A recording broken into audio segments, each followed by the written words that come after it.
সকালে ব্রেকফাস্টে আজকে করেছি ডালিয়ার খিচুড়ি। তবে জানো, এই প্রথমবার আমি ডালিয়ার খিচুড়ি করলাম।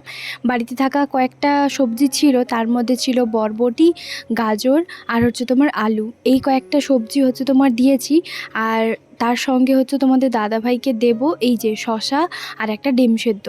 তো চলো এদিকে আজকের ব্লগটা তোমরা দেখতে থাকো, আশা করছি ভীষণ ভালো লাগবে। Hello everyone, good morning. কেমন আছো সবাই? আশা করছি সবাই অনেক ভালো আছো, সুস্থ আছো। আমার নতুন একটা ভিডিওতে তোমাদের সকলকে জানাই অনেক অনেক স্বাগত। বরের তো খাবার দাবার সমস্ত কিছু রেডি করে রেখে দিয়েছি। ও তোমার অফিস বেরিয়ে গেছে। আর তার ফাঁকে বাসি ঘরে সমস্ত কিছু কাজবাজ যা যা ছিল সব কিছু করে আমি চলে এসেছি স্নান করে। তো স্নান করে এসে চুলে না আমি একটু প্রত্যেক দিন মাথায় অল্প একটু হলেও জল দিই, মানে মাথার তালুতে আর কি জল দিই, আর গোড়ার দিকেটা একটুখানি ভিজিয়ে দিই। তো এটা আমার প্রত্যেক দিনের অভ্যেস আর কি বলতে পারো। আর মাথায় যেদিন আমি জল না নিই না, সেদিন আমার কেন জানি না আমার মাথা পুরো গরম হয়ে যায়, মানে মাথার তালুতে আর কি। আর আমি একদম মাথাতে তেল ছাড়া থাকতে পারি না, বিশেষ করে মাথার তালু আমার প্রচণ্ড পরিমাণে গরম হয়ে যায়। তো তার কারণে তোমাদের দাদাভাই বলে তোমার মাথা তাহলে প্রচুর গরম, কিন্তু বিশ্বাস করো এমনটা নয়। আমি হয়তো সঙ্গে সঙ্গে রেগে গেলে না আমি সেটা মানে কয়েক মিনিটের মধ্যে আবার ঠিক হয়ে যায়। তবে হ্যাঁ, আমার মাথা গরম কিনা মানে আমি প্রচণ্ড রাগি কিনা একদমই নয়, আমি সত্যি একদমই রাগি নয়। তো যাই হোক, এদিকে দেখো সিঁদুর টিপ আর ক্রিম যা যা ছিল সেগুলো সমস্ত কিছু পরে নিচ্ছি আর কি। তো এবারে তোমার পুজো করব, আর পুজো করার পর তারপরে খাওয়া দাওয়া করব। আজকে সকালবেলা থেকে কি করি না করি সবটাই তোমাদের সঙ্গে শেয়ার করব বন্ধুরা। আশা করছি ভিডিওটা দেখতে তোমাদের সবার ভালো লাগবে। যদি ভিডিওর মধ্যে কোনো কিছু অবশ্যই ভালো লেগে থাকে, তাহলে চাইলে যদি আমার চ্যানেলে নতুন হয়ে থাকো, চাইলে সে চ্যানেলটাকে সাবস্ক্রাইব করতে পারো। তো জানো তো, একটা কথা তোমাদেরকে আমি বলে রাখি, আমি না খুব একটা বেশি হেয়ার কেয়ার করতে পারি না, মানে আমার দ্বারা সম্ভব হয় না। আমি খুব একটা হেয়ার কেয়ার করতে পারি না। তবে হ্যাঁ, আমি স্কিন কেয়ারটা করি মোটামুটি, খুব বেশি যে করি তা কিন্তু নয়, তবে করি। তো যাই হোক, এদিকে আমি পুজো টুজো করে দিয়েছি, আর এরপর চলে এসেছি একটুখানি সকালবেলার খাবার দাবার খেতে। এখন প্রায় 10টা বাজতে চললো। দুধটাও ওইদিকে দিয়ে গেছে, দুধটাও নিয়ে নিলাম। আর তারপর এখন আমার জন্য বানাবো চা। আগের দিনের একজন দিদিভাই কমেন্ট করেছিল যে গরমে তুমি এত চা খাও কেন? না না, আমি একদম বেশি চা খাই না। আমি সকালবেলা ওই 10টার দিকে একটুখানি চা খাই। তো এটা আমার অভ্যেস বলতে পারো, মানে আমার মানে থাকতে পারি না আর কি ওরকমটাই। তবে 2-3 বেলা যে আমার দরকার অমনটা কিন্তু নয়। তবে আমি নিজেকে কন্ট্রোল করতে পারি, কখনো কখনো যদি ইচ্ছে না হয় সে 2-3 দিন আবার খাবো না, তারপর আবার তোমার খাই, ওরকমটা আর কি। তো যাই হোক, এদিকে দেখো চাটা একটু বানিয়ে নিচ্ছি। আর আজকে কিন্তু ব্রেকফাস্টে আমি ডালিয়ার খিচুড়িটা আমি খাবো কি খাবো না আমি ওটাই ভাবছি। তবে তার আগে ভাবলাম যে একটুখানি ওই ভাতটা বসিয়ে দিই। আর জানো তো, আমি না মানে ডালিয়ার খিচুড়িটা একটুখানি খেয়েছিলাম, আর আমার জন্য অল্প একটুখানি রেখেওছিলাম। তো সেটা একটু খেয়েছি। হয়তো মিষ্টিটা একটু মনে হয় দিতে হতো, বা চিনিটা দিতে হতো, কে জানি, বা হয়তো আরও সবজি দিলে হয়তো ভালো লাগতো, বা কে জানি, আমি তো ঠিক জানি না, যেহেতু আমি এটা প্রথম বানালাম। তবে তোমাদের দাদাভাই কিন্তু আমাকে কল করে বলল ডালিয়ার খিচুড়িটা সত্যিই ভীষণই ভালো আর হেলদি যেহেতু, আর পেটটাও ভীষণ ভর্তি থাকে। তো যাই হোক, চলো এখন আমি খেয়ে নিই। আর খাওয়া দাওয়া করার পর তারপরে এই যে দেখো রান্না করতে চলে এসেছি। আর আজকে তোমার করব কি বলো তো, প্রথমে তোমার শাক ভাজবো। আজকে সকালবেলা না কলমি শাক নিয়েছি 10 টাকার। 10 টাকার এক আঁটি মানে ভালোভাবেই হয়ে যায় আমাদের দুজনের, মানে বেশি হয়ে যায় বলতে পারো, যেহেতু শাক ভাজাটা আমরা দুজনই না ভীষণ পছন্দ করি। সে যে কোনো শাক হোক, কলমি হোক, শুশনি, বা তোমার ওই আরও যে কী শাক থাকে আর কি, খসলা শাক, সেগুলো সব কিছুই খাই। আর কলমি শাকটা ভাজা কি বলো তো, অল্প একটুখানি না ওই রসুন কুচি বা থেতো করে তোমার দিলে না দারুণ লাগে। আর একটু বেশি করে তোমার পেঁয়াজ কুচি দিতে হয়। তো এইভাবেই তোমার করেছি। আর একটা মতন কাঁচা লঙ্কা দিয়েছি। তো আমরা দুজনই তোমার শাক খেতে ভীষণ ভালোবাসি। আর কলমি শাক যখনই তোমার আসে, আমাকে কিন্তু ওই সবজিওয়ালা ভাইয়া কিন্তু সব সময়ের জন্য কলমি শাক বলে চিৎকার করে, যে তারপরে আমি যাই। কারণ আমি সবসময় বলি যে কলমি শাক, শুশনি শাক, এইসব শাক তোমার নিয়ে আসতে। তো আমার ভীষণ ভালো লাগে। তার কারণে আর কি। তো যাই হোক, এদিকে দেখো শাকটাকে প্রথমে একটুখানি নুন আর হলুদ দিয়ে একটু ভাপিয়ে নিয়েছিলাম। আর তারপর এই যে দেখো শাকটা দিয়ে ভালো করে একটু শুকনো শুকনো করে ভেজে নেব। তোমাদের কার কার শাক খেতে ভালো লাগে বা কার কার শাক পছন্দ নয় আমাকে কিন্তু অবশ্যই কমেন্ট করে জানিও। এই অভ্যেসটা কিন্তু আমার প্রথম থেকে, মানে আমার ছোট্টবেলা থেকে কলমি শাক এই ধরনের শাক খেতে কিন্তু ভালো লাগে।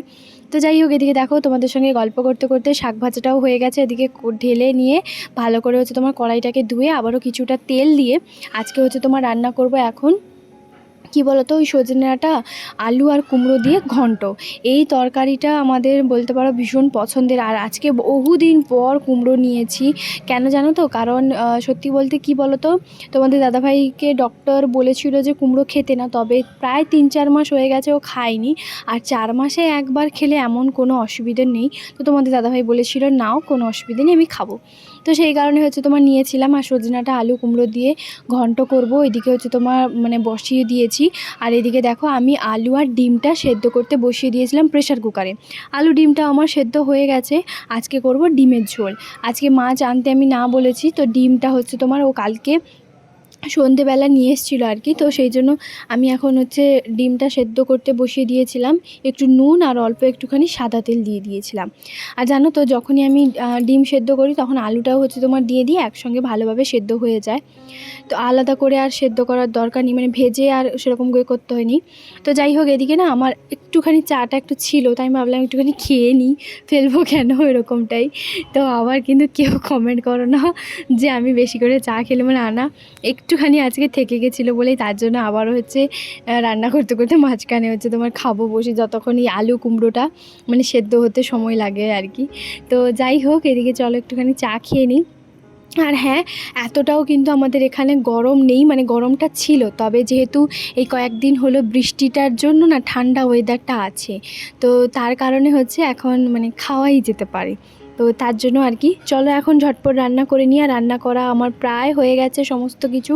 এদিকে দেখো রান্নার মধ্যে বলতে পারো খেতেও বসে পড়েছি। দুপুর এখন 1টা মতন বাজে। এদিকে সজনে ডাঁটা আলু কুমড়ো দিয়ে ঘন্ট বেশ অনেকটা পরিমাণে আছে, আর সঙ্গে ডিমের ঝোল, আর করেছিলাম ওই যে কলমি শাকের ভাজা। তো এটাই হচ্ছে আজকে দুপুরবেলার মেনু। তো চলো এখন খাওয়া দাওয়া করে নিই। দুপুরবেলা খাওয়া দাওয়া করার পরে একটুখানি রেস্ট নেব। আর রেস্ট নেওয়ার পরে এই যে দেখো বিকেলবেলা আমি একটুখানি সামনের দোকানে গেছিলাম। কি করতে বলো তো? আজকে না আমার একটু চুটুর পুটুর এটা সেটা খেতে ইচ্ছে করছিল, তাই তোমাদের দাদাভাইকে বলেছিলাম যে আমি সামনের দোকান থেকে কিছু নিয়ে আসি।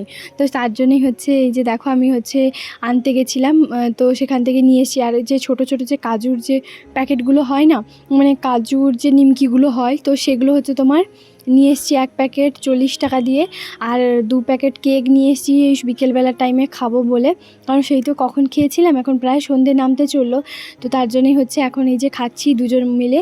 আর টিভিতে না হচ্ছে উড়িয়া গান চালিয়ে দিয়েছি, তবে তোমাদের দাদাভাই চা খাবে না, তাই ওকে হচ্ছে তোমার 1 গ্লাস দুধ দিয়ে দিয়েছি। আর দুধটা যেহেতু হালকা গরম আছে তার কারণে ওই যে দেখো টেবিলের মধ্যে কিন্তু রাখা আছে। তো যাই হোক, দুপুরবেলা আমরা তো খাওয়া দাওয়া করে তারপরে একটুখানি রেস্ট নিয়েছিলাম। আর এখন বিকেলবেলা ওই যে উড়িয়া গান চালিয়ে দিয়েছি, আর তার সঙ্গে দুজন মিলে খাচ্ছি আর কথা বলছি, বকবক করছি। এই টাইম স্পেন্ডটা আমরা করি। আর ও তো জানো খুব একটা মানে বাইরে যায় না।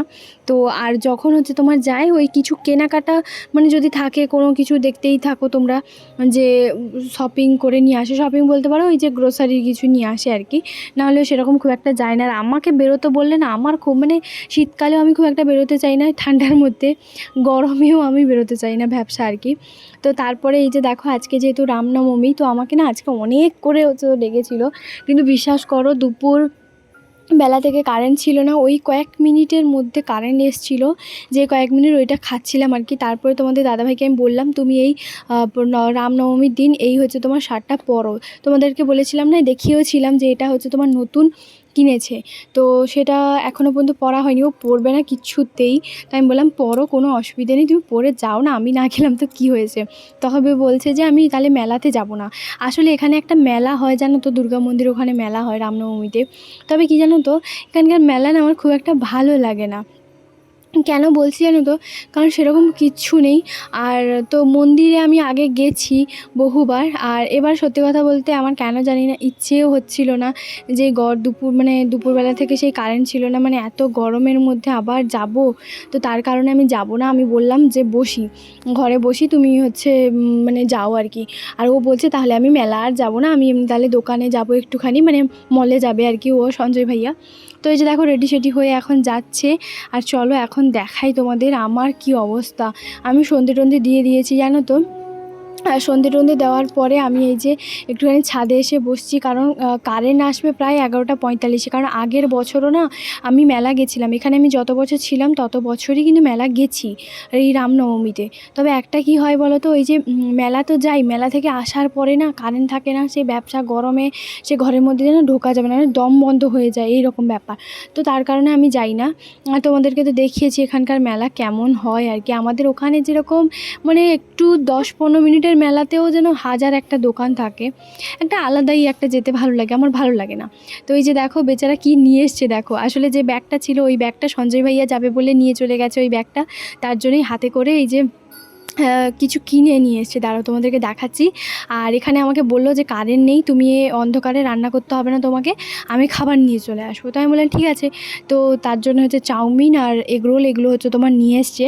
তো এই যে দেখো না নিয়ে এসছে হচ্ছে তোমার টি শার্ট দুটো, আর টি শার্ট দুটো এত ভালো লাগছে আমি কি বলবো তোমাদেরকে। তোমাদের দাদাভাই বলছে আমি তোমার জন্যও খুঁজেছিলাম, কিন্তু বিশ্বাস করো তোমার জন্য আমি পাইনি, না হলে কিন্তু আমি তোমার জন্যও নিয়ে আসতাম। আর এই যে টি শার্টটা দেখতে পাচ্ছ, ওই টি শার্টটা কিন্তু সঞ্জয় ভাইয়ারও পছন্দ ছিল, তবে এ যেহেতু আগে প্রথমে নিয়ে নিয়েছে তো তার কারণে ও বললো ঠিক আছে তুমি তাহলে তুমিই নাও। মানে এরকমটা হয় দেখবে, এটা শুধু তাহলে আমাদের মেয়েদের মধ্যে হয় না যে মেয়েরা কোনো কিছু কানের পছন্দ করলে সেটা অন্য কেউ আবার পছন্দ হয়, তো এটা ছেলেদের মধ্যেও হয়।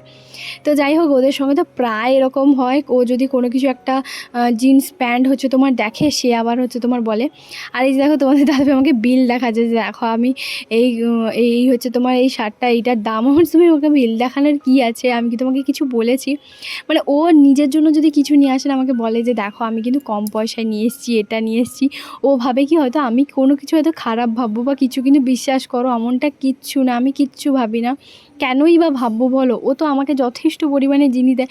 হয়তো ওর মনে হয় যে আমার জন্য হয়তো নিয়ে আসেনি, হয়তো আমার মন খারাপ, কিন্তু বিশ্বাস করো আমার না মানে আমার কি বলো তো, আমি একটুখানি অন্যরকম, মানে আমার খুব একটা যে মানে মলের জিনিস যে আমি মানে পড়িনি বেশি না, আমার কিন্তু বেশি অনলাইনটাই বেশি ভালো লাগে। তোমাদের দাদাভাই একটু অফলাইন মলেই বেশি হচ্ছে তোমার পছন্দ করে, মানে আমাদের দুজনের এটাই হচ্ছে একটা ব্যাপার। তোমাদেরকে তো আমি আগেও বলেছি যে তোমাদের দাদাভাই আমাকে যখন কোনো কিছু গিফট করে সেটা নির্দ্বিধায় আমার কোনো ব্যাপার নয়, সেটা আমি জানি খুবই ভালো হবে।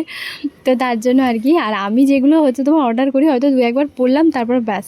তো এই যে দেখো এখানে হচ্ছে তোমার চাউমিন আর হচ্ছে তোমার এগরোল নিয়ে এসছে। তো চলো আজকের মতন টাটা।